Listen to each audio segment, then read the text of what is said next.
My name is Sara Villagio. I'm the Chief Marketing Officer at Carnegie Hall here in New York City. Have a few of my team here with me today. I know a lot more of them are watching online, so special shout out to the team. But I actually, I will remember my intro, which is that my pronouns are she, her. I'm a white woman with curly brown hair and brown eyes, and I am wearing a white top with black pants that I discovered on the functional workwear yet stylish side of TikTok recently. And I am wearing sneakers because I wanted to, and I'm a little bit over heels since COVID, so here I am wearing my Nikes on stage. I'm really thrilled to be here with this incredible group of people and leaders in our field, though, because I know this is a topic that's been on all of our minds and obviously facing all of us when it gets back to that whole theme of pressure. Our goal today is to really, as Priya said, be transparent. Like, let's talk about what's really been going on at our organizations, what the trends are that we're seeing. Let's also have some solace in the fact that we're all in this together. None of us are in this alone. Hopefully some of the data points that we'll share will give you the right tools to have good conversations at your own organization when you're talking about what's happening with subscriptions and membership. And finally, just taking a page out of my boss, Clive Gillinson's book, our final goal is to just inspire all of you to ask the right questions. What are the key questions that you need to think about at your organization as you head back home here in New York or elsewhere? So I'd like to turn it to my fellow panelists to start the intros. So Sara, start with you. Hello, I'm Sara Billman. I'm the Vice President of Marketing and Communications for the University Musical Society in Ann Arbor, Michigan. I'm a white woman, use she, her pronouns, short brown hair, brown eyes, wearing a black dress with a black, dark orange, and gold scarf. And I will pass it over to, nope, I'm supposed to do my thing first, yeah. sorry. And we talked about this, and I just have short-term memory issues. I've been up since 4:20, so. UMS is a multidisciplinary presenter on the campus of the University of Michigan. We actually present in a variety of venues ranging in size from 250 to 3,600. And we present about 50 to 60 events a year, attracting audiences pre-pandemic as high as 85,000. We have subscription models that are both fixed and flex package, the fixed primarily driven by genre, as well as a large number of student packages, and certainly the student population at Michigan is a big one. So with that, I'll turn it over officially now to Alan and the Steppenwolf team. Thank you, Sara. My name is Alan Wait. I use he, him pronouns. I'm a white male with blonde curly hair and glasses, and I'm wearing a blue sweater with blue dress pants. For Steppenwolf, I'm going to let Penny Maria talk a little bit about our organization and our membership models, and then I'll touch base a little bit on where we are in terms of our metrics. Yes. Hello, everyone. My name is Penny Maria Jackson, PM for short. I am the new Director of Marketing and Communications at Steppenwolf, and Steppenwolf sits on the traditional homelands of the Council of Three Fires. I am a plump, brown-skinned black woman wearing an African print dress and a golden head wrap. So Steppenwolf is the premier ensemble theater of our nation, if I may say so. We have 3 stages, 2 of which we use for our main stage series.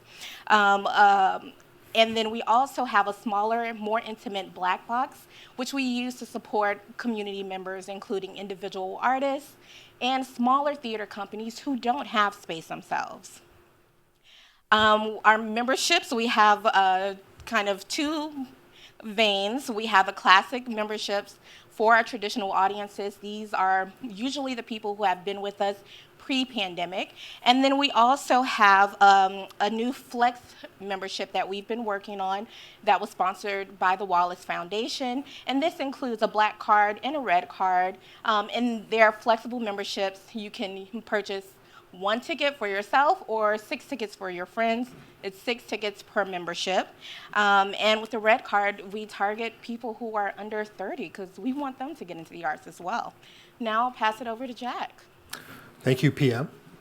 I'm Jack Wright. I'm the Interim VP of Audience Engagement at the Phoenix Symphony. My pronouns are he and him. I'm a white male with a growing bit of gray hair, wearing black rimmed glasses, and wearing a black sport coat. Phoenix Symphony is a 63-member orchestra. that performs in Phoenix and other cities in the Valley of the Sun.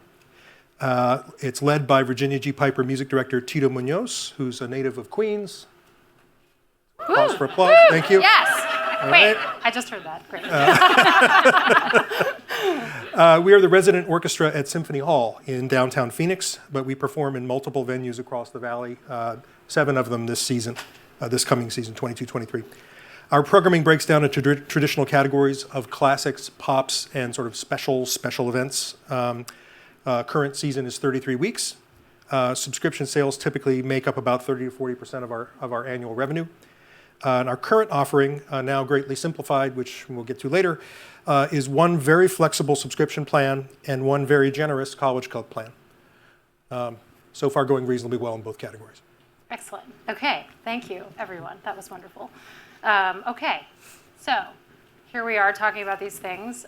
Before I proceed to the next slide, I would like to issue a disclaimer, which is that the numbers you're about to see may in fact be disturbing. So just had to put that out there before we go there next. But we're going to talk, the team here is going to talk a little bit about what trends they have actually seen at their organizations. And I want to just say I commend them all for being super brave and open about this. So Sarah. So what's going on at UMS? You know, actually, I'm not as bleak as it may appear on the screen. Thank you. We all need some positivity. If anything, I would actually say I'm reasonably optimistic about where things land right now. We certainly, compared to pre-pandemic levels, have seen a slight drop in our subscriptions, but the recovery has happened much more rapidly than I envisioned. Our renewal rates this year, admittedly with a lower denominator, were at pre-pandemic levels, even slightly above pre-pandemic levels. We had a lot of new subscriptions, new subscribers, which I'll talk about later, and we're really starting to see the number of packages come back to where they were before. Awesome, thanks, Sarah. By the way, we compared this to 18-19, just so everybody understands, because that was the last full season that any of us had. So over to Steppenwolf. Thank you. Yeah, so where we are at Steppenwolf in terms of metrics over the last couple of years, looking at our 18-19 in our current season, we're down in 45% in revenue and about 44% in total packages. So we're down by just under a little under half of where we are. When we start to drill down into those numbers, looking at our comeback season last year, our 21-22, in this current season, our 22-23 season, we did see about a 30% increase in revenue due to the increased number of main series shows, but we also still saw about a 14% decrease in number of packages sold year over year. So what does that mean, and where do we go from here? When we think about our membership offerings, our classic membership offerings, and our flexible offerings, for this current season, classic memberships are done. But what we really have an opportunity right now is to refocus on our flexible membership offerings. Penny, Marie, and I will touch base a little bit on the sort of impetus for us building this program back, some of the strategies that we're using around retaining our lapsed members from our 19-20 season who haven't returned, and really starting to understand and realize how membership revenue and our membership model works at Steppenwolf. I think the recovery is going to be in fits and starts, and it's going to be different across genres, but that's where we are today. But we're optimistic with Sarah in terms of our specific flexible option that we're about to roll out. Back. Thank you. At Phoenix Symphony, there is actually, rather than so much a data point, but one of the things that jumped out at me in the surveys from the end of last season was an aggressive split in the audience regarding COVID protocols. And I think this is probably something that there are places where the acceptance is complete or near complete, but that's really not true in Phoenix. It's very much feels like 50-50. And we think that's the reason why subscriptions are down so much. Single ticket numbers are really, they're a mixed bag from show to show, but we've seen some full houses that were very encouraging. But on the subscription side, there's a lot left over around COVID protocol. There's also a lot left over around trust with regard to all the cancellations in 1920. We've heard quite a bit about that. Yeah. dispensation of funds, but also if you put it on your schedule, does that mean you're actually going to have it? I don't want to go through this again, et cetera, et cetera. Not data points other than survey data points, but they're driving a lot of the thinking on the subscription side. The single ticket audience is coming back aggressively when they like the show. They love Jurassic Park with live orchestra. I mean, who doesn't? Boy, did they come back. And for some things, it's been that sort of brutal 50% number that we're looking at. Excellent. All right, yeah, I mean, it's not so desolate, okay? There are nuggets here, so we're going to get to more of the nuggets. Anyway, okay, so let's dig into some of the topics we wanted to cover. I really wanted to ask the group a little bit of, what happened? How did this drive change? I mean, we went through this massive upheaval. It totally hastened the trend that we'd been seeing before this, that whole, our subscription's dead conversation that we were all having before that now got really fast. And I'm curious to hear, maybe the Steppenwolf team could start with just how did this drive change at your organization? Yeah, so it was really interesting over the last couple of years. While we knew where membership numbers were landing and we knew we were down pre-pandemic, it really started to become in focus for us for our first show of this season. And to talk a little bit about single ticket buying behavior and either excitement around a show to come or not excitement, I guess you should say, it really started to bring into focus that conversation on what membership does for the start of the sales cycle for the entire show. When we found with lower member numbers, we have a much harder hill to climb as it relates to the single ticket sales campaign. It's sort of that trickle down effect when you talk about the pipeline, when you talk about the patron path they have through your organization. When you have less members that are committed to your organization and talking about your organization, the word of mouth, all of those components that we talk about to help build momentum for a show, that built-in capacity doesn't exist. And so we've really had to focus very strategically on single ticket sales campaigns. The reason that we had to do that is where we were within our season. Classic memberships were done, we had stopped selling those, and that was our product that we had available for sale. So what we did is we came together, Penny Maria and the marketing team came together, and we really thought intentionally about what it meant to be a flexible member and what it meant to participate in that program at Steppenwolf. And I'll let Penny Maria talk just a little bit about the relaunch of that program. Yes, so we're actually right in the midst of it. We launched on Wednesday. And the first phase is really centering the audience member, right? And so we are making it, to use our leadership terms, a little sexy, right? We want people to be excited to come back to the theater and re-engage with us. So we're first targeting our existing audience, people who we know, some lapsed members, and really drilling in to try to connect with them. And then this will have other iterations where we'll turn it into a holiday campaign and then a New Year campaign.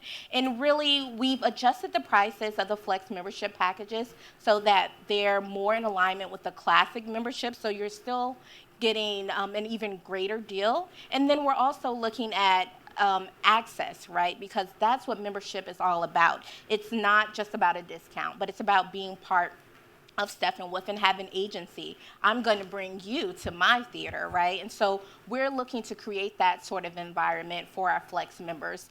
We at one point also considered for the Red package, which is for people under 30, adjusting that age range. I know here from my experience in New York, some programs go up to 40, but we also were trying to be mindful of cultivating the next generation and trying to bring them along. And so basically we brought down the first price point of the Flex membership package, which is for preview performances, so that we can front load and try to get some of that word of mouth going on, to a very accessible price point so that people can come back.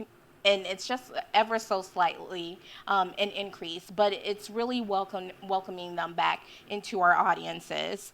I think last season was a little bit of a false start because we did a 4-ticket package, and like some of you, we've probably we've been trying to kind of figure out what the right balance is for our typical programming, along with visiting artists. And so we included one of those visiting performances into our season. And we see that we had a really great turnout with that, but it was kind of a false start, as Alan mentioned. So it's fits and starts. Some progress here, some setbacks here, but we're adjusting the levers and we're going to figure it out. And it's going to be a few years before we can get back to anything that was at our pre-pandemic levels. Thank you. Okay, so 40 definitely is the new 30, just for the record. Just got to put that out there. But one thing I just want to note is just what you mentioned about the reliance on single ticket marketing, and I'm wondering if anyone else is feeling that pain out there. Is just like, oh my gosh, we just had more than 30 events in 30 days at Carnegie Hall in the month of October, and we are really tired. So, but really, trucking along. But anyway, Sarah, I wanted to ask you about this too, just in terms of UMS, what you're seeing in terms of change opportunities. Yeah, I mean, it's interesting. In the past, we had a lot of different fixed packages, mostly genre-driven, but our artistic team really viewed the packages as much as a PR campaign and a way of communicating priorities as it was a marketing campaign. So we would put all these packages out and sell, 8 subscriptions to them, and it just felt like such a waste of energy. Did you just say I did say. Just want to hit on that. That happens. Okay. So we really scaled that back this year and kept it to kind of the high level things. As I mentioned earlier, we had over 500 brand new subscribers. I mean, brand new. Now we opened our season with Trevor Noah. That helps. That's great. And it did. And 56% of those new subscribers bought Trevor Noah, but the upside of that 44% didn't. Absolutely. So there's some optimism to look at there. And so I think if we can kind of stay focused on keeping the level of choice minimal so that it's easy for people to choose.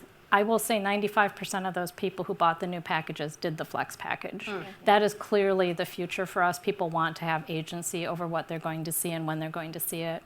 And I hope we can keep that moving forward. It's a great point about flexibility.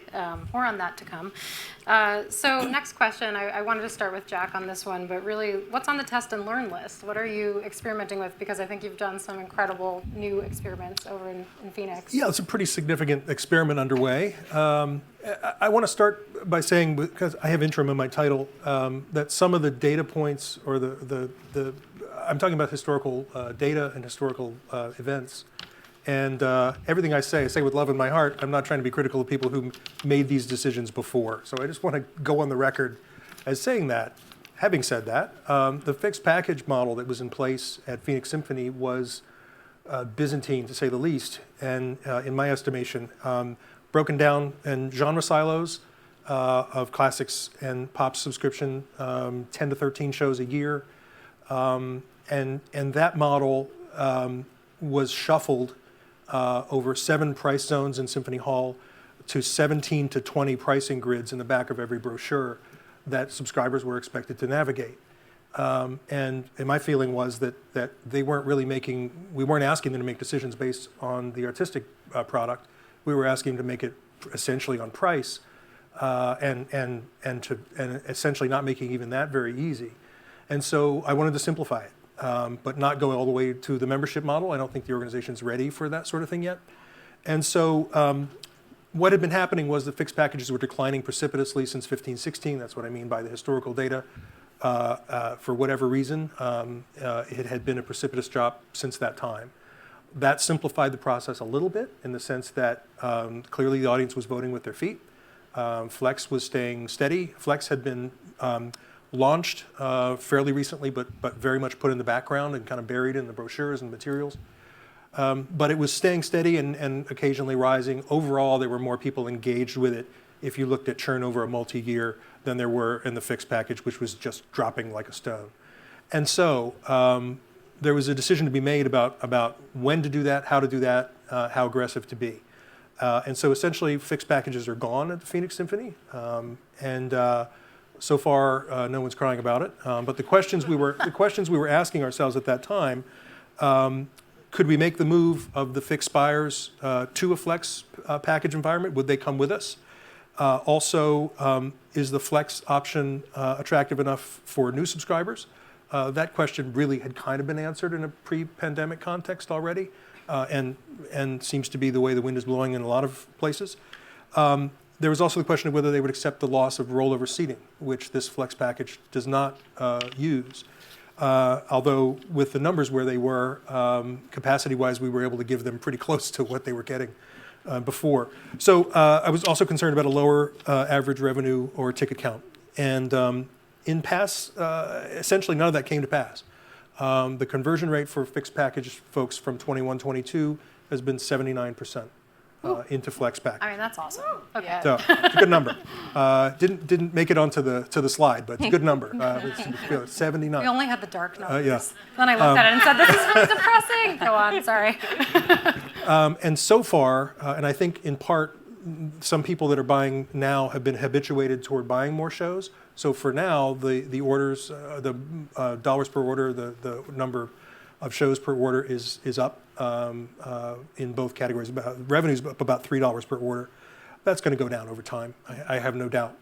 The renewal rates for the flex package renewal from last season is sitting at 46%, which is something that we're trying to now aggressively address. So clearly we're not out of the woods with regard to this, but our fears were not founded. That folks would come along. The way we did it, and I don't want to take up too much time, but the way I'm convinced the way that it worked for folks was that we were not presenting them with a strictly digital or direct mail option, but that we did a very engaged, soft sell with a very friendly ticketing staff that many of them knew, and we walked them through the process. And that, I think, was the difference maker. I love that example because it just speaks to the power of connection with the organization. You know, in addition to like actually, hey, we have something new. How are we going to communicate about it with you? Right. Just the fact that people came back because of, I think, that connection. Yeah. So that's really powerful. And hearing lots of like flexibility and simplicity themes going on too. So just want to mention that. Sarah, I wanted to ask you your thoughts on this one too. Yeah, I mean, this is it's a funny question because the main series at UMS has been a 10 or 11 and occasionally 12 concert series in our main hall of orchestras and major recitalists. Big commitment. Big commitment. And when I started there as an intern in 1990, Bravo. we had over 2,000 subscribers to that package. Right. And before the pandemic, it was down more like 550 to 600, and coming back, it's somewhere between 300 and 400 now. And that sounds bad, but I'm actually looking at that a little bit too as an opportunity, because all of a sudden now we have fewer seats that are committed to by subscribers. And certainly if there's anything that the past couple of years have taught us, it's also this, why do certain people get access to the same seats? Mm-hmm. Why do certain people get to reserve the best seats in the house if they're not donors, if they're not subscribers? Should we really be prioritizing people who are, rich and, or I should say wealthier? They're not all rich in Ann Arbor. A lot of them drive Honda Civics, but although that's hidden wealth.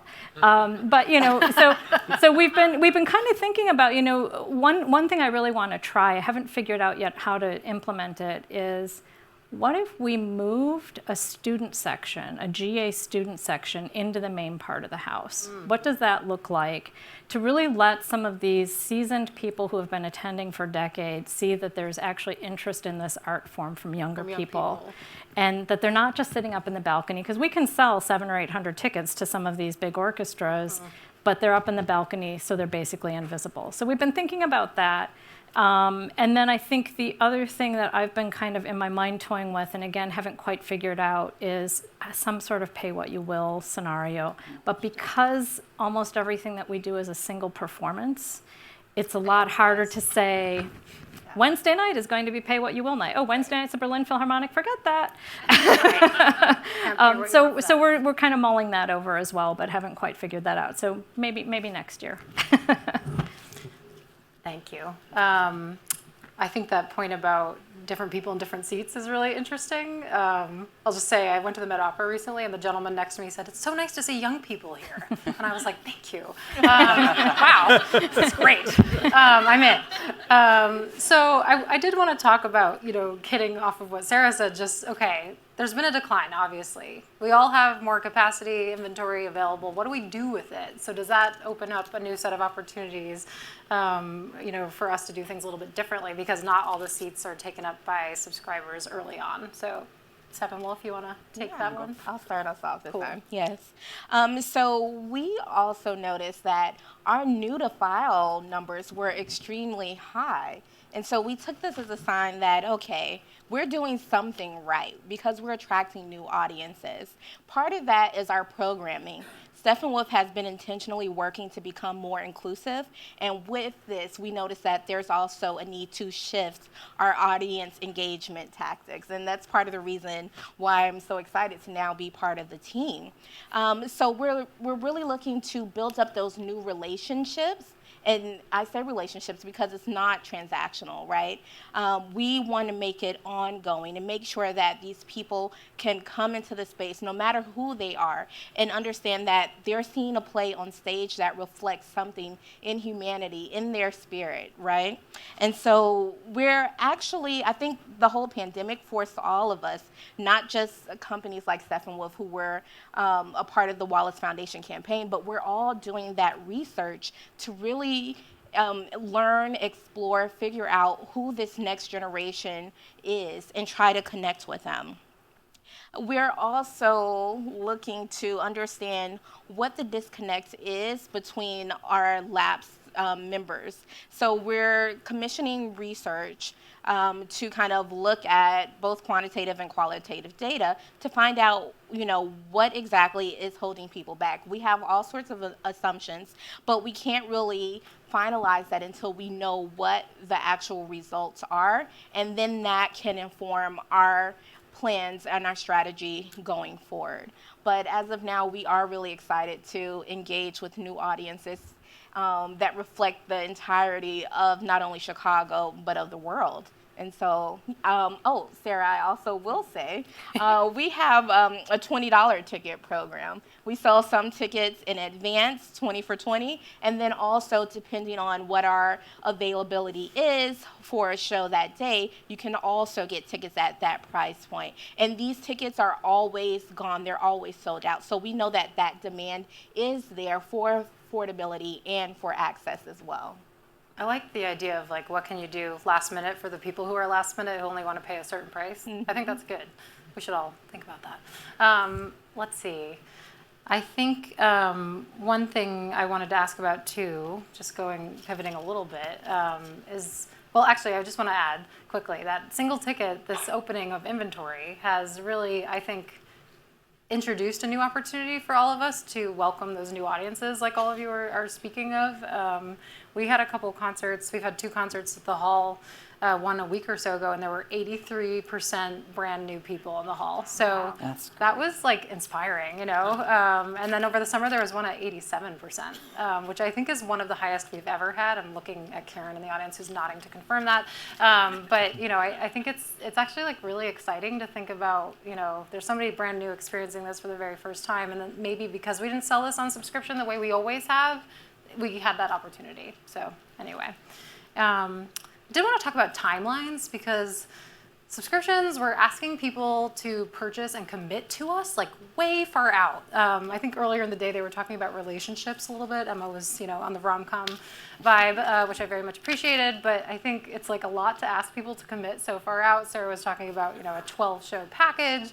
It's a lot to ask. So I'm curious to hear, about all of your thoughts, and I welcome everyone to jump in on this. But just the timeline, is there anything we should be thinking about doing differently?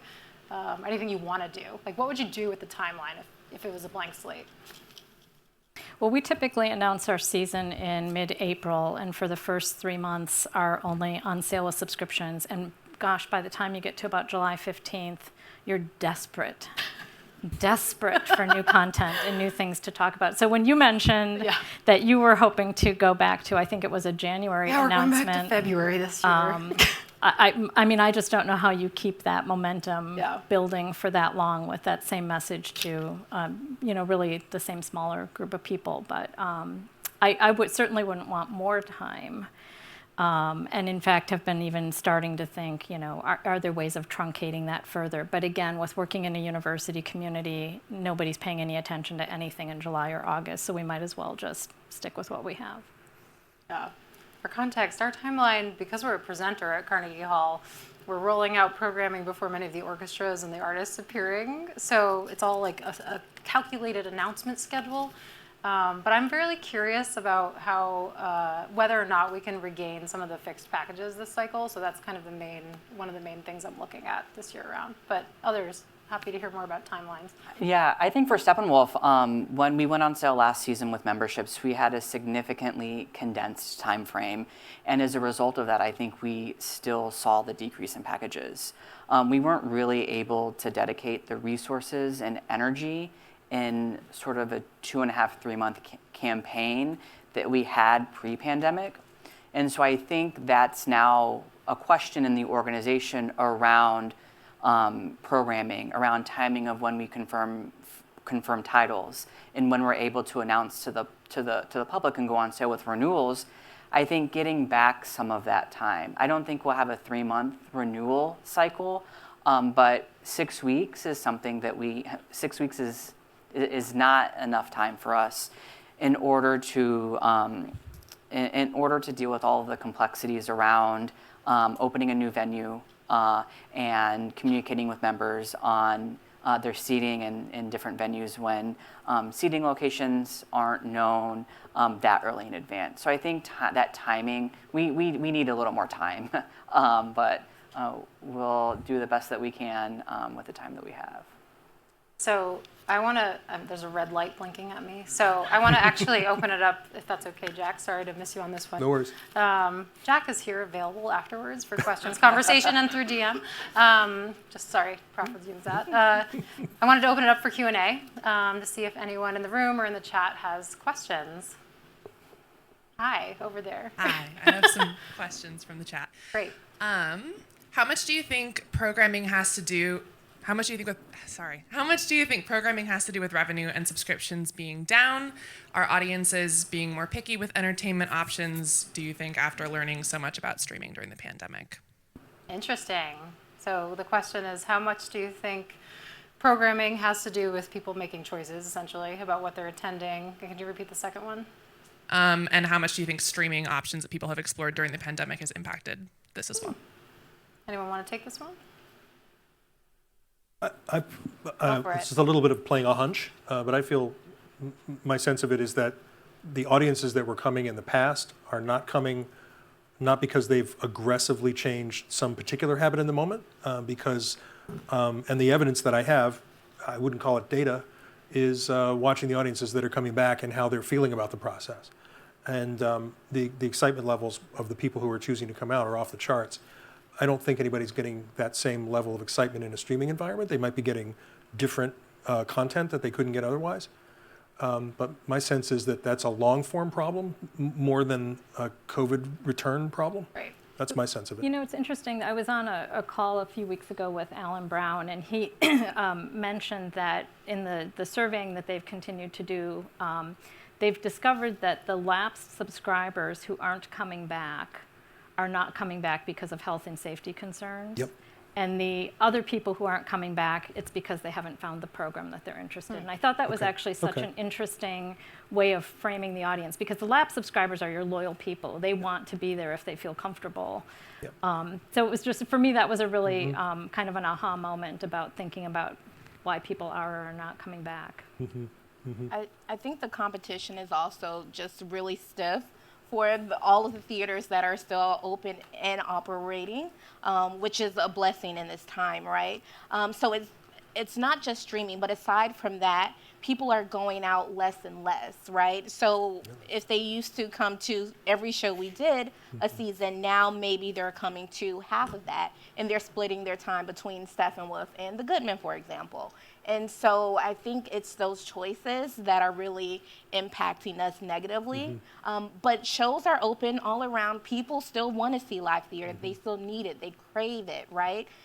So we just, I think, have to figure out the right balance artistically. And in another meeting, I actually said, I think as an institution, right, we've rebounded and we're ready, almost near pre-pandemic levels production-wise, but the audiences, they are not at that level. And so that's something that we really need to examine and investigate as we move forward. Mm-hmm. I've been talking a lot about that exact thing too. I think the market has actually risen back to pre-pandemic levels, and the audience is not quite at that level yet. So I completely agree with that point, Penny.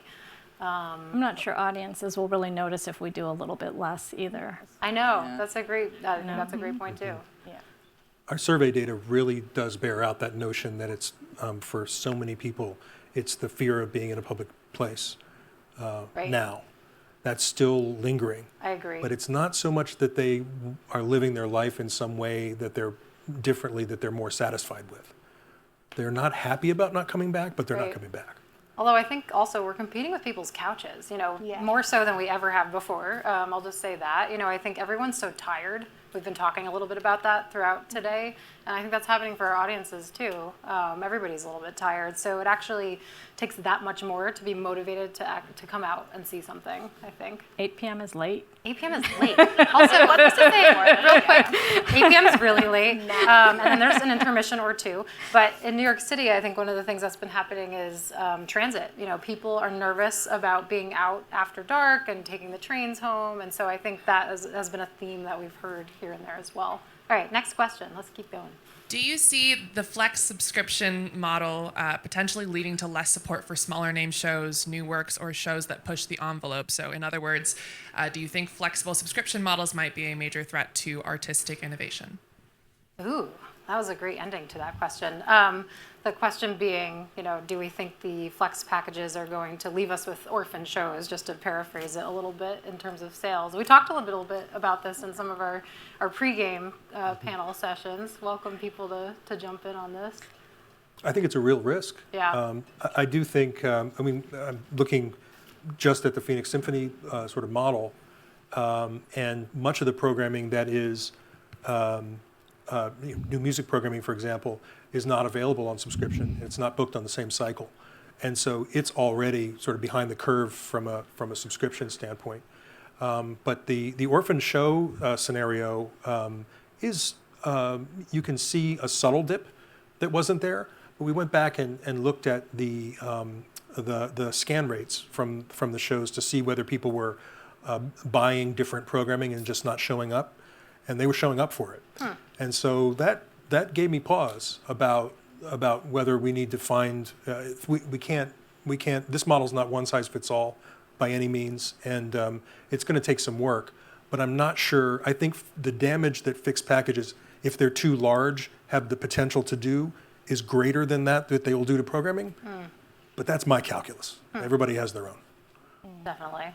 And I think there's that false bolster of a show, and then somebody inevitably comes back to me in the budgeting process and says, but it sold so well last time. What are you talking about? Why do you want to price it that way? Why are you projecting this way? And actually, sometimes things were just elevated falsely by these fixed packages too. Demand, in other words. Yeah. Anyone else want to add anything on this? I think, go ahead, Alan. Okay.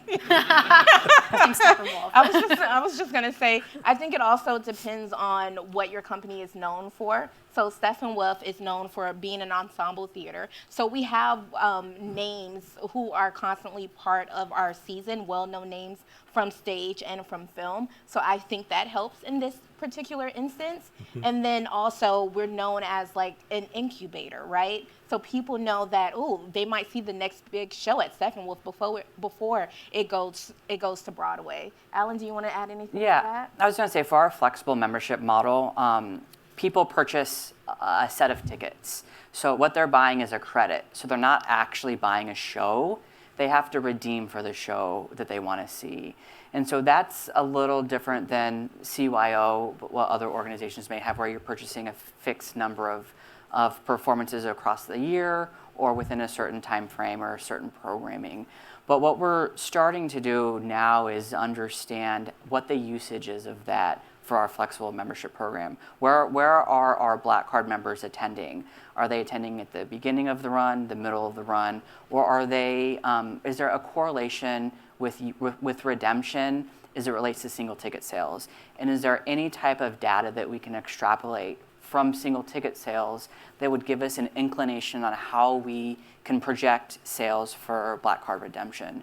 So I think as we move forward with the relaunch of the program, starting to get into the nuances around what that means, and is this model the most effective model that people want to purchase into now? Do we have that right product? And we're getting the data now. It just this week we just relaunched. So Yes. Awesome. I would just add that I think that's a bigger issue for producing organizations than it is for presenting organizations. And for me, the flex model actually helps us identify the problem children earlier, so that we know where we really need to put additional effort and focus on. But like I said, we're doing 1, maybe 2 performances of almost everything, so it's not as big of an issue. Great. I think we have time for one more question. Do you see a world where subscription models include shows or performances across multiple organizations? Ooh. Has anyone ever tried that before? Because it's so hard on the back. Does that mean you would not see that? I don't know. That's a really good question. Do we think that we could see subscription packages across organizations? Well, I'll just say quickly, I mean, I think this speaks to the lag in e-commerce in our world, and just, how do we use technology to better create a more frictionless, to go back to boot camp like 5 years ago, experience for our customers? And I think when we talk about acquiring new households, new people, welcoming them into organizations, what are their expectations, online? And I think that kind of speaks to me, gets right at the technology piece of it, because we're not going to be able to develop those things unless the technology catches up to the dreams, the aspirations. So curious if others have things to add on that. Yeah, we tried that, gosh, it was probably 20 years ago with, yeah, you get the seasoned person here. And a whole lot of work to sell. Yeah, a lot 8 of packages. Low ROI is what I've encountered as well. Yeah. Anybody else? We did that model in Chicago years ago where you could purchase you can purchase a package at different venues, and that has since fizzled out. So, And it's fizzled. Jack, anything you want to add? We've done it a little bit. I was involved not in Phoenix, but in a past life.